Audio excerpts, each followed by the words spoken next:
Hi, everybody, and welcome back to the.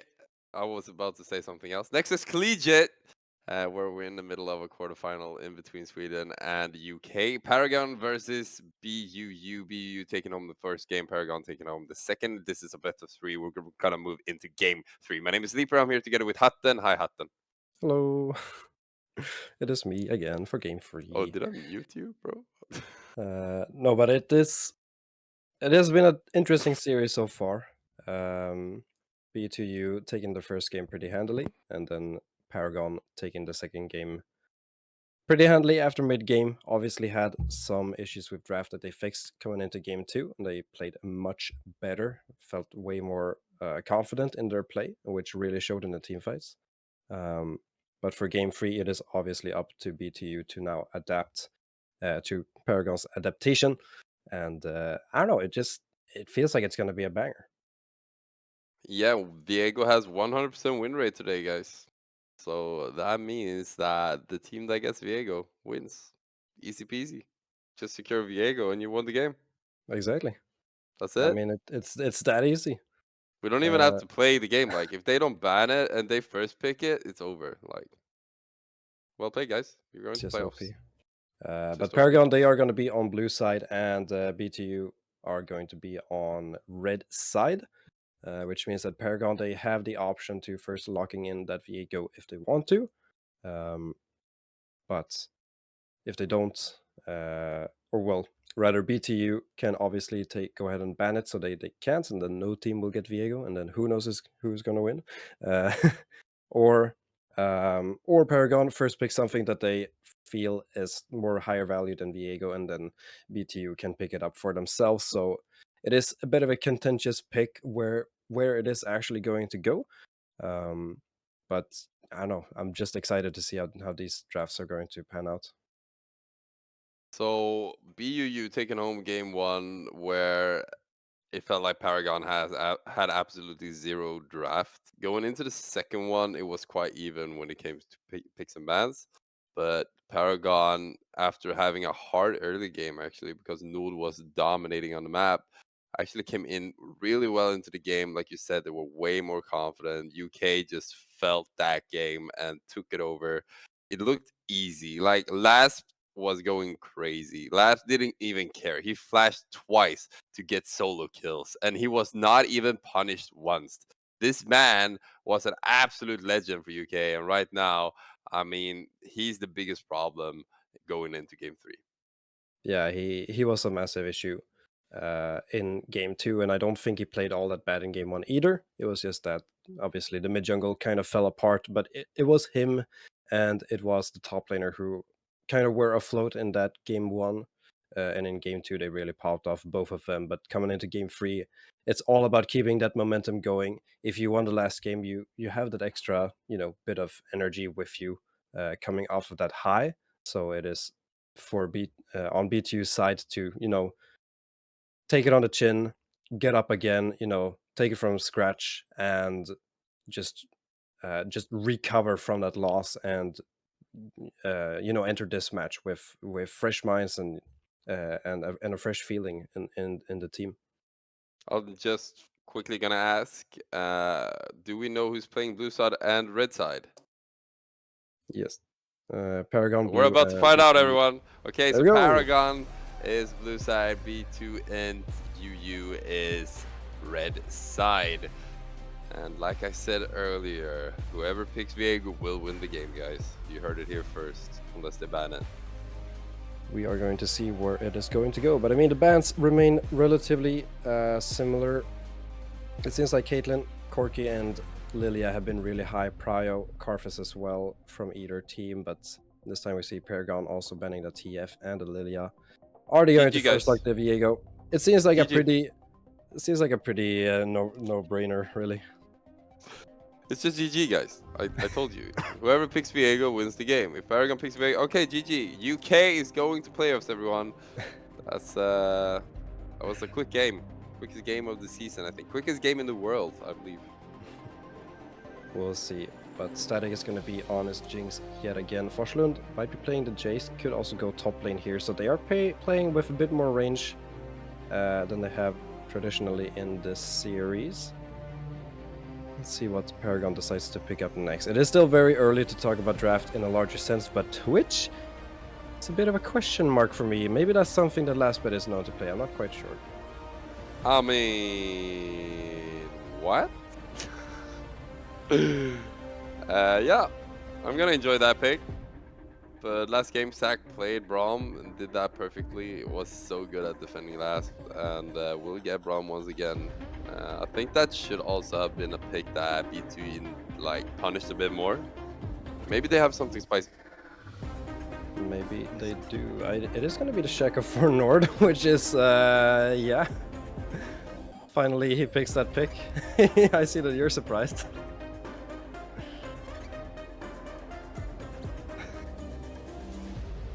I don't know what to say about it. It's like Maybe it will be the quickest win. Who knows? what? I don't even know how to hype this up, man. I'm just confused, honestly. What is going on? I mean, I'm all here for it. I'll be honest. I'm all here for it. I mean, why do you pick Shaco Jungle in a best of 3 game 3 for playoff spot? I mean, I just don't get it. But hey, maybe Stomps. Hey, maybe Snepix doesn't even get to play the game this game. I don't even know, honestly. He knows something we don't. We'll see. I mean, taking out curveballs in, you know, high stakes environments can be a sound strategy, but it seems like Paragon, they are going to go for a very stable draft. It feels like BTU, they have, with the Shaco and the Janna, a bit of bits and pieces that don't really merge that well together. Feels like Paragon, they have a very solid team comp. Kisante is going to be hovered here for Guves as well, which would give them a strong front line, but is that enough to fix the draft? That's an AP Shaco, right? It has to be, because I mean, yeah, they don't have any AP damage. But at the same time, Paragon doesn't have an obvious frontliner except for Braum, so there's nobody that can actually stack up armor. So it could be an AD Shaco. And Janna will make this game really interesting because both Kenji and Snepix will do their best to get in, and Janna will be there every single time. But this mid lane, bro. This mid lane. What is going on? I mean, I'll be honest, I really don't like Shaco. Especially when playing in solo queue. Like, if he's on my team or on the enemy team, I don't like playing with him or against him. I don't think it is a champion that really offers much in a team comp, but if Nord is confident in the pick and can make it work, then I trust in his judgment of picking that. You know, as I've said on the Swedish I online really league, don't know. like, I mean, a famous example is like Xiaohu in the LPL back a couple of years ago used to play Lucian top so good that it was actively banned against him almost every game. So you can get good enough on a pick to make it viable, but I just don't see it on Shaco. So what you're saying to Nord is get good. Kind of, yeah. No, I'm joking, Nord. I love you. Well, he's gonna have to prove that pick for me, definitely, because I'm not convinced. I'm not convinced. Well, we're about to be convinced as we're moving into game 3, everyone. This will decide if Sweden or UK moves on. They're walking straight into a box here. This is not good for Paragon, guys. Flash coming out from Snepix early here. And Team on top are picking up that first strike gold. Very true. That's the most important thing, no, but yeah, Snepix is gonna be forced to use his flash, but Nord will not have his ignite. So a trade of summoner spells. I don't really know how it really matters, because if Nord's game plan is to invade a lot, then he needs that ignite to land a finishing blow. So if Snapbacks doesn't have flash, that becomes suddenly easier, but then you don't have the ignite, so how are you gonna get the finishing blow? Like, I don't know. I don't know Nord's game plan. either. I So don't think anyone knows yeah, game plan. honestly, Like, that's fair. so I got some intel after pick some bans that Twitch is OP right now with first strike. It's not something we're gonna see this game. He actually went for press attack. So let's see how he does with those runes instead. It is still a very powerful rune. They obviously removed lethal tempo, which used to be Twitch's kind of go-to, and it seems like AD carries much rather have picked up, you know, PTA to sort of fill that gap. But yeah, no, first strike Twitch obviously quite a strong pick right now, but I feel like it's also viable to just fill a more traditional AD carry role and also buffing up. Like, if he gets the PTA onto Jinx, and then you have a LeBlanc and a Viego and a Renekton who dive onto that Jinx, like, her taking 10% or whatever it is, more damage from all sources, that is a lot of extra damage in the late game. So That's if a Twitch, lot of damage. that's a lot of damage. So if Twitch can, you know, go invis, pop his spray and pray, and, you know, target her with free auto attacks, that's an easy pickup. I'm just excited to see what Null does. Like, honestly, every second I'm watching the screen, I need to just quickly check where Null is on the map because I just want to know what's actually happening. Is he griefing or is he just the GOAT and picking up Shaco game 3 to clutch the spot for Sweden? I mean, I feel like it has to be, you know, just simply a curveball in a really stressed situation, but it is up to Paragon to sort of weather the storm and play around this pick, because it is probably not something that they have scrimmed against. It's probably something that they haven't played against on stage either. So when that happens, you can get very confused about what to do, and your game plan just that you had coming into the game can kind of get shattered, and you get a bit confused in the comms, and that can lead to chaos in team fights, and that can eventually lead to a loss. But I don't know. I'm just so bewildered by this pick, because Shaco is crazy. just so unviable, I feel. Like, Yeah. unless something changed with like 14.10. And shout out, of course, to Joe showing us it's 8%, guys. 8% from press to attack. Now we know. This guy is the GOAT, even though he's from UK. He is the GOAT. He is the GOAT, indeed. A lot of GOAT observers. Our observers He's doing it again, guys. Oh, look at that. Oh. The Swedish Online League are also quite goated, I would say. Shout out to Simon. Really nice observer. But it don't amp the team, only oh, ADC. I love thank this guy, you. We can't read. I didn't it's fine, read, guys. like, It's fine. We're professional. We're professional. It's fine. I heard that you said 10%, so I got caught on the percentage. But yeah, I guess my bad, guys. Honestly. Guys, it's fine. We're professional here. But yeah, no. Welcome to Nexus Collegiate. Welcome to. Okay, all right. Let's focus on the game here. Junglers have finished their full clears. Shaco's now on the top side of the map. Viego's on the bot side of the map. Bot lane is pushing in on the side of B2U, but Forslund is being pushed in by Tim in the mid lane at the same time. Dragon is going to spawn in a bit, and I mean, nothing has really happened. Snipex has his flash up again, so that level 1 play didn't really result in anything significant. And yeah, there's no real CS lead growing in either team's favor right now. There might be a fight, or at least trading in bot lane here. I mean, honestly, I'm kind of confused. Why is Node power farming? Shouldn't he gank early with Chaco? I mean, I can tell right now, he's AP, guys. Guys, he's AP. I think that's either a Black Torch, or Blackfire Torch, or a Leandries. Not sure which one yet. I think that's the one that, yeah, no, it might be one of those, but the component itself does the dots damage, I'm pretty sure. I haven't actually looked into the 10 or 14.10 changes all that much, so you'll have to excuse me a bit. But top lane? Ooh, that's a pretty good change. CC coming out there from Paragon. I was not ready for them to actually do that much damage. I mean, we're talking about K'Sante, guys, and every time we do, somehow he survives. Yeah, I mean, I'm quite surprised that play actually worked out. It felt like, I mean, Snipex was there for such a long time, and sometimes, yeah, I mean, he just waited around long enough. Gives did have his ultimate, maybe didn't have the mana needed, but oh my god, yeah, that is beautiful chain CCing there. Really nice played from the top jungle of Paragon, but here, in the meanwhile... Yeah, Guvis coming out clutch now, looking for SnapX. Last team of Topper with him. Taking a big load of damage here, but will be able to survive. I mean, picking up that kill, pretty clutch for Guvis, considering like his lane was not looking fun with the resources invested in Kenji.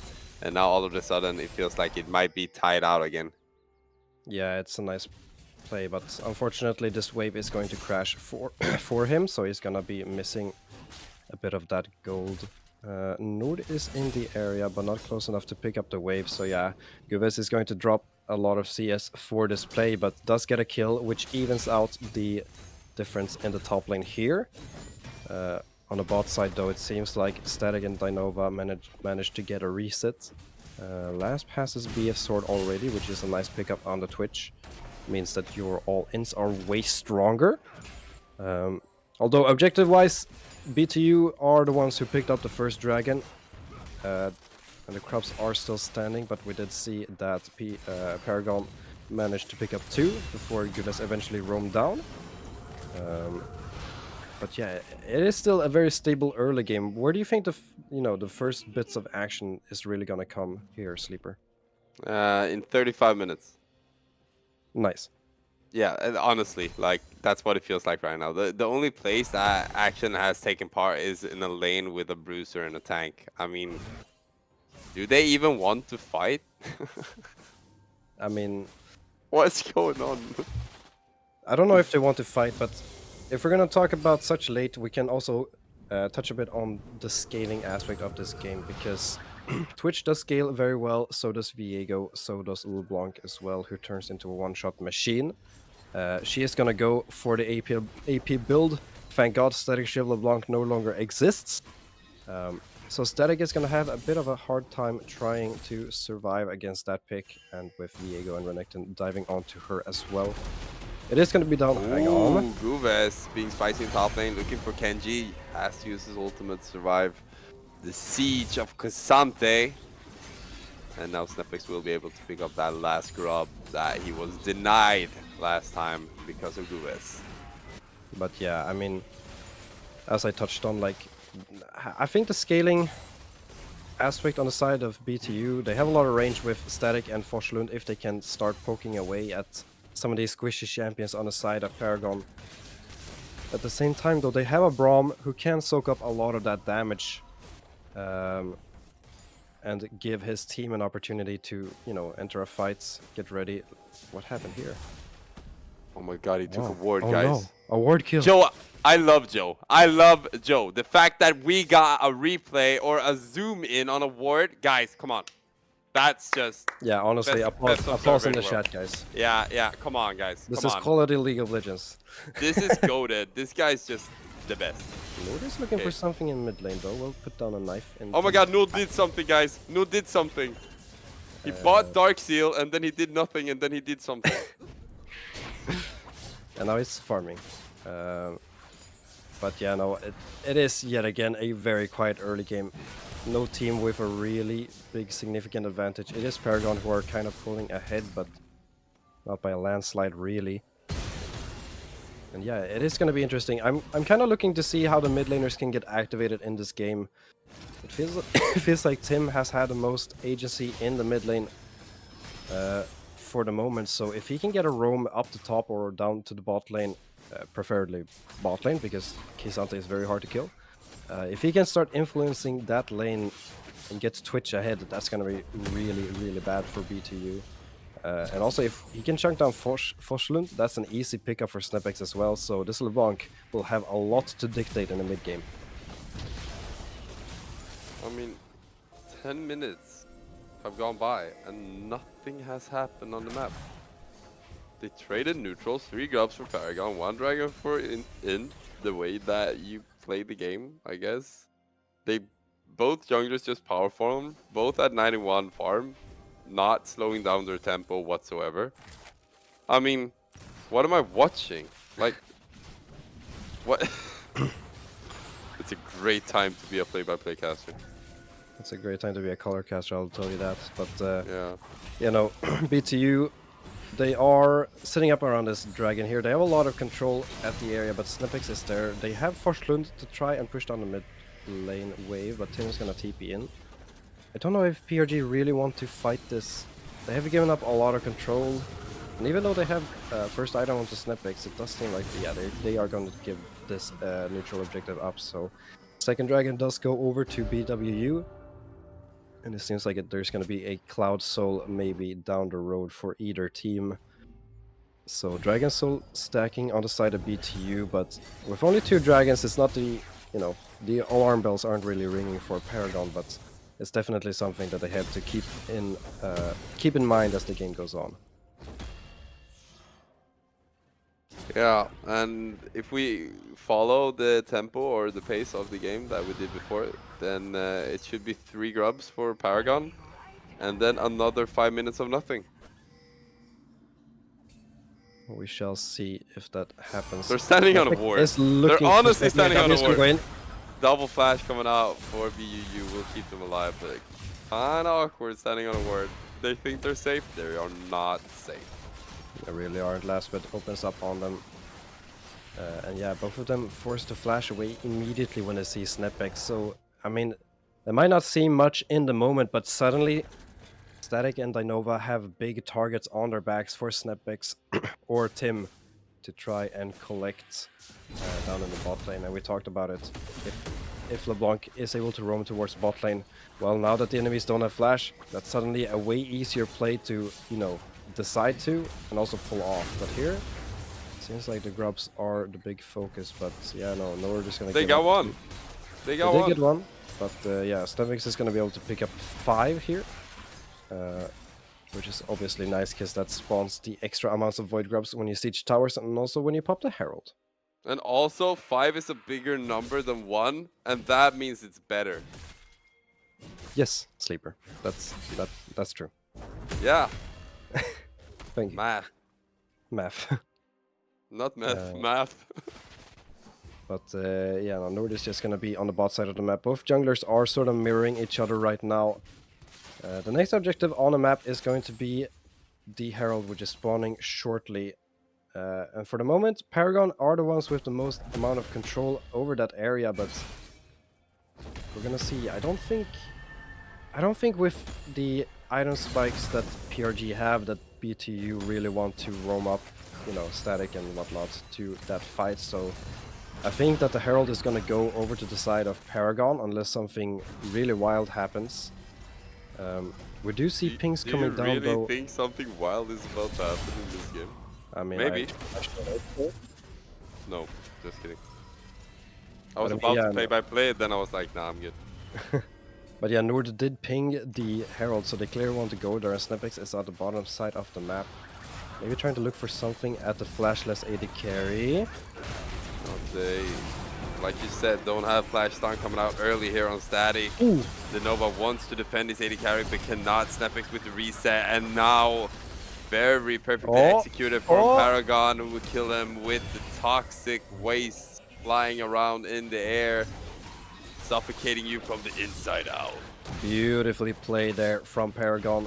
As I said, they have a target on the back, and Snapix listens and mops them up in the bot lane. A kill goes over to him. A kill goes over to Lastbed as well. This tower is going to fall too, which will be the first tower of the game. At the opposite side of the map, BTU are going to pick up the Herald, but I feel like the kills are way more valuable right now. And as we start to kind of zoom out, PRG are suddenly at a 3k gold lead, mostly off of that play. And with Twitch starting to get items under his belt, it's going to be very hard to deal with. Especially, I mean, it's really hard for anyone to get onto him. They have the poke to poke him down, but if he's just going to sit in Invis, they're not really going to reach him. I mean, I'm still waiting for Guves Node to show me why he picked this champion. Just gonna flash out of there. But still, like, why do we have a Shaco in this game, guys? Why is that a thing? It remains to be seen, but I feel like with the bounce back here, Static is going to be able to pick up the bottom tier 1 at the very least. So BTU, they managed to get something back from the disastrous bottom lane play. With the dragon spawning shortly, they might be able to pick that objective up as well, which would put them at soul point. They do have their herald as well to sheet a bit of pressure in the mid or bot lane if they would like to, but with Kenji TPing in, I think they want to take this team fight. Or another 5 minutes of nothing.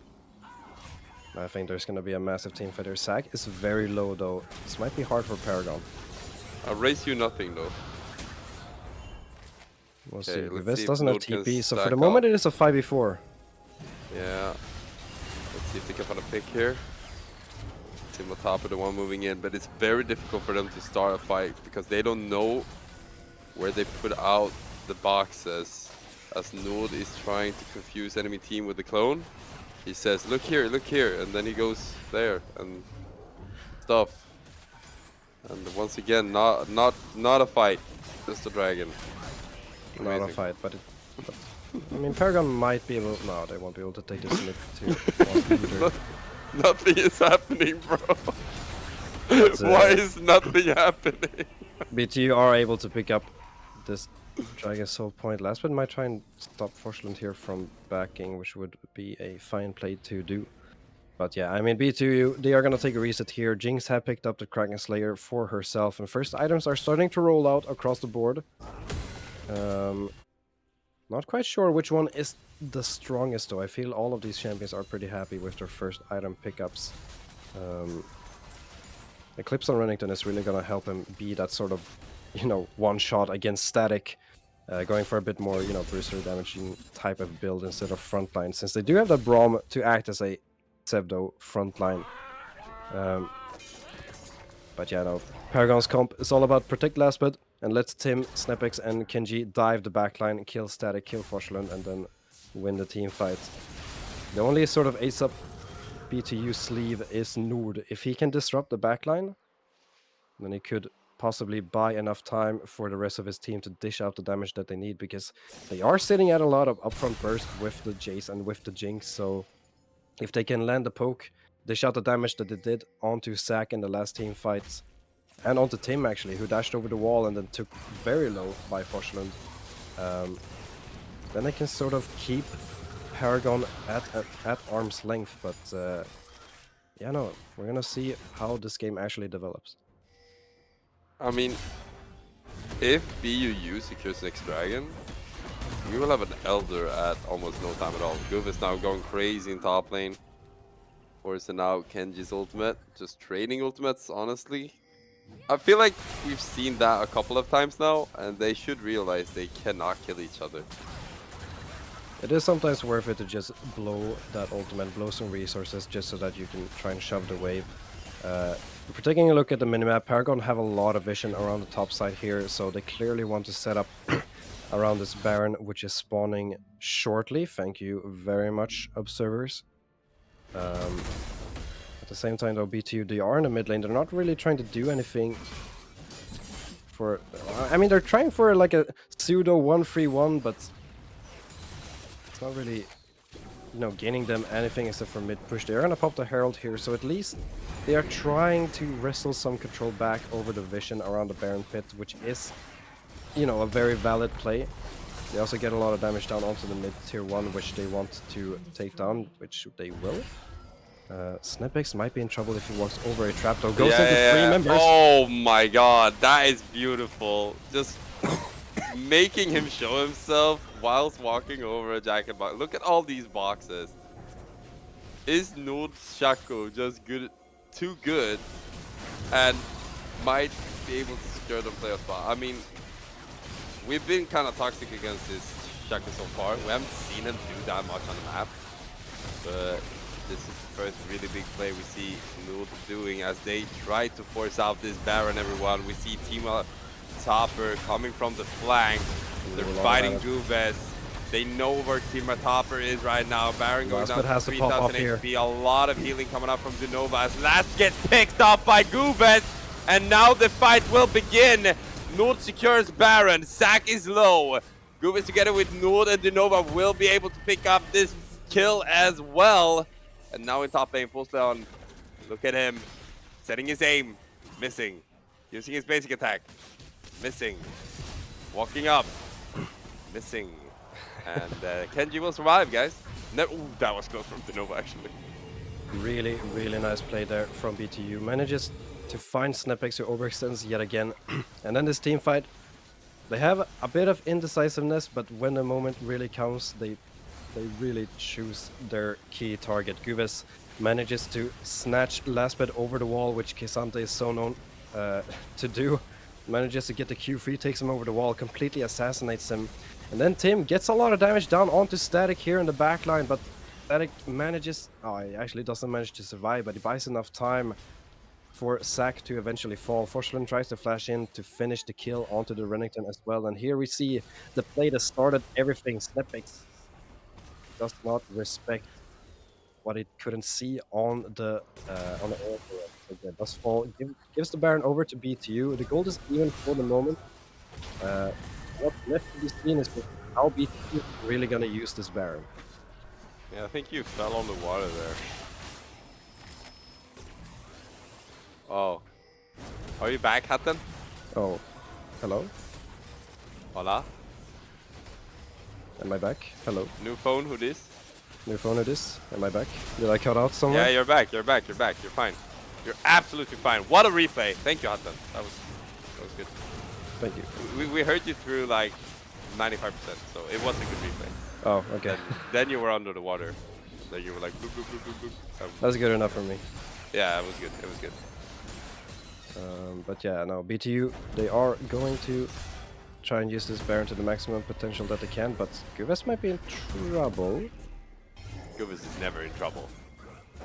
Look at him. He's He's actually going for it. Oh my god, he's flashing in. Yeah. Guves is never in trouble, man. This guy is just, I don't know, confused. He doesn't quite get the yoink over the wall, which he wanted to with that flash, so a bit of a mishap there. But yeah, no, it is up to Paragon here to try and stop this Baron push. They do have good wave clear.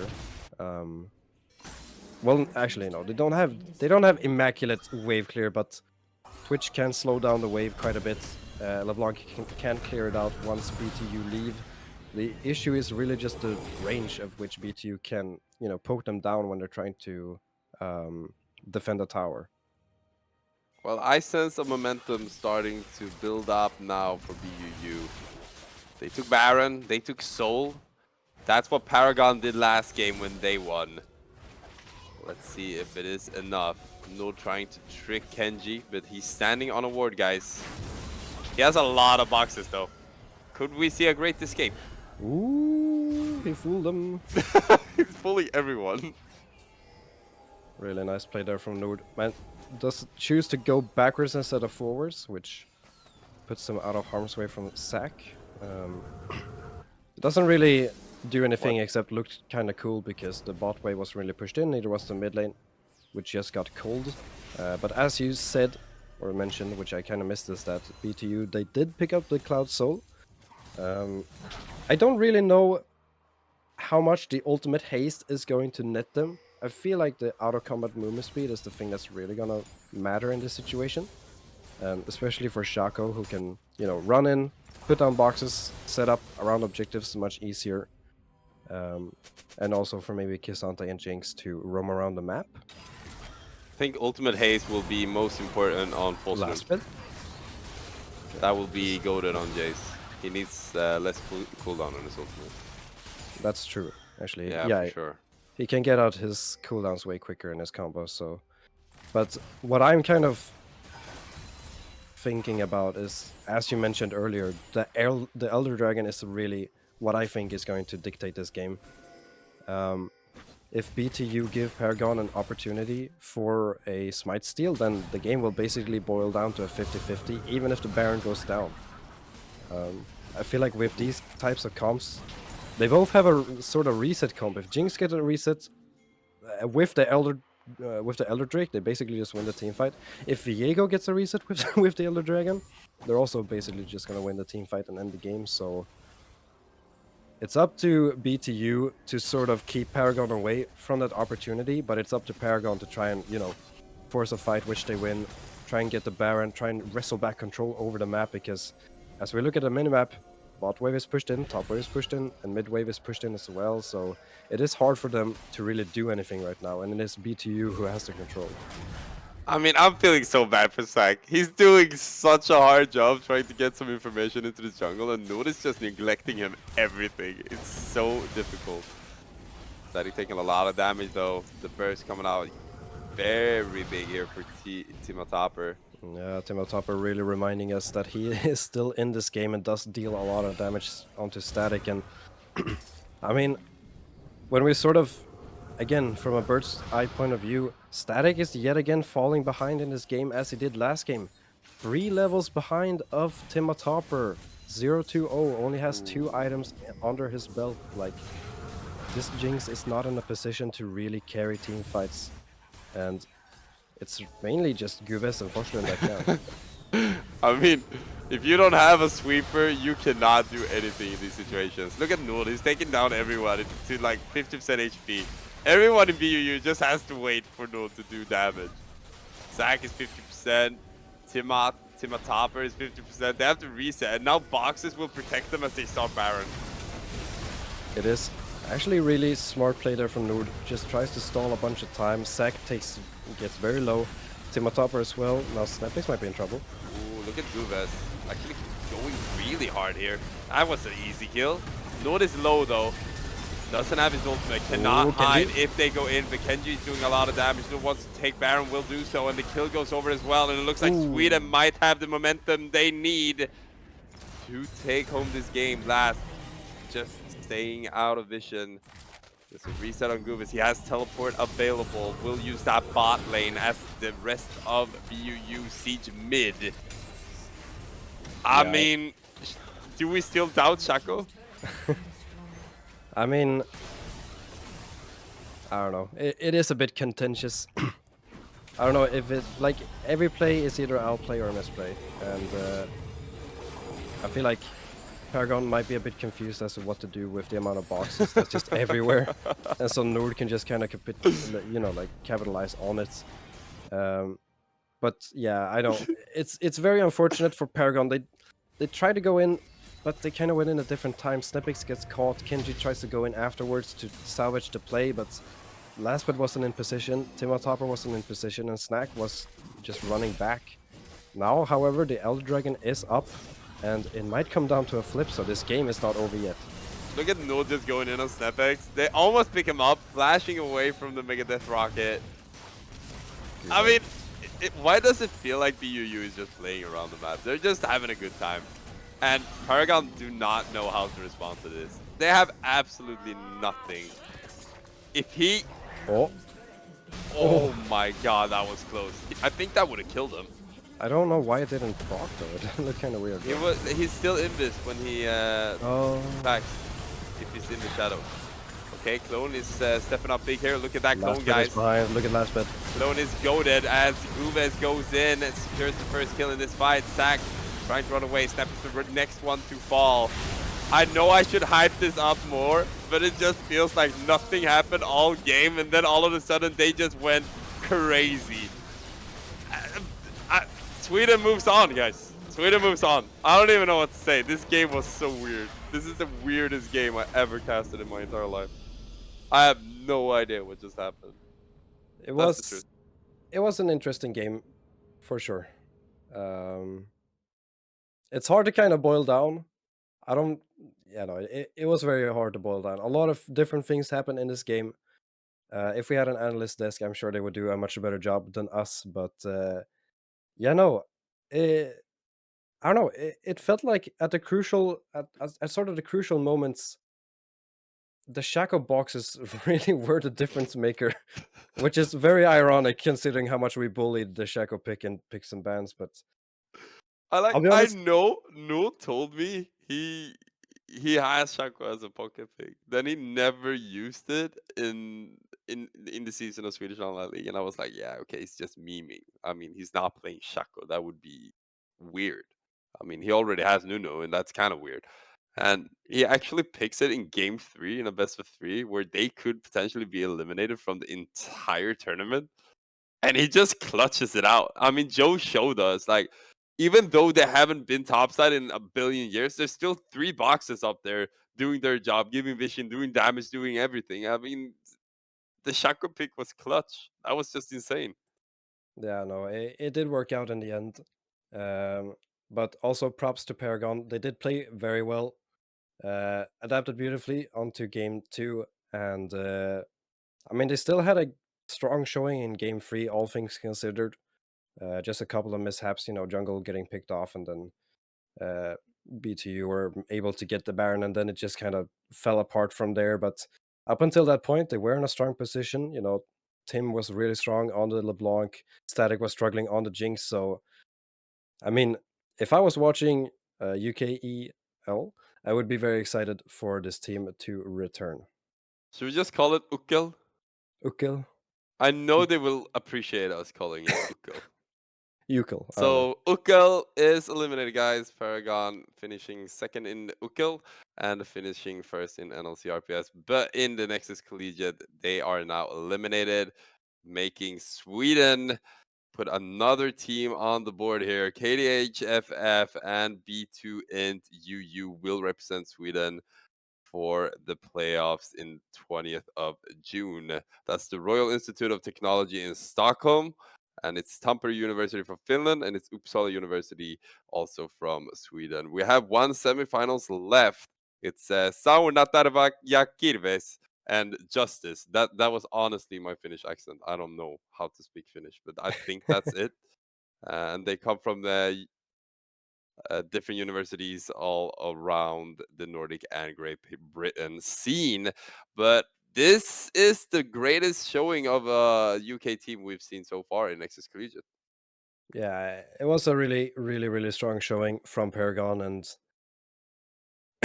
had they drafted better in game one, had they taken that, I could easily see them have taken this entire series and had moved on towards the semifinals. But unfortunately, fell short in game one and fell short in game three as well. But props has to be given to BTU. They seem to have a lot of fun in game three. Manages to adapt well in an interesting way from game two to game three. But yeah, I mean, Shaco, maybe the stocks will rise. I'm not quite sure. Well, I'm super excited at least. I'm gonna meet all these amazing people that I know since before. Because they're gonna take place, as I said, 20th of June in Jönköping. That's all we have for you guys today. Another Swedish seed is done for the playoffs, and we will see who takes it home later next month, because it's 31st. So next month, the 20th of June in Jönköping. With that said, everyone, we're gonna close this out. We're gonna have a stream once again on Monday, if I remember correctly. Not sure exactly what goes down that day with casting and producing and all of that, but we'll find out. We'll give you more information on social media. And another subject, follow us, on social media and stuff. You can do that. Like, it's free and you support the stream. Also, Swedish Online League, it's a thing, guys. Follow it. Could be something great. What I'm saying? That's all we got for today, guys. Take care, and we'll see you on Monday.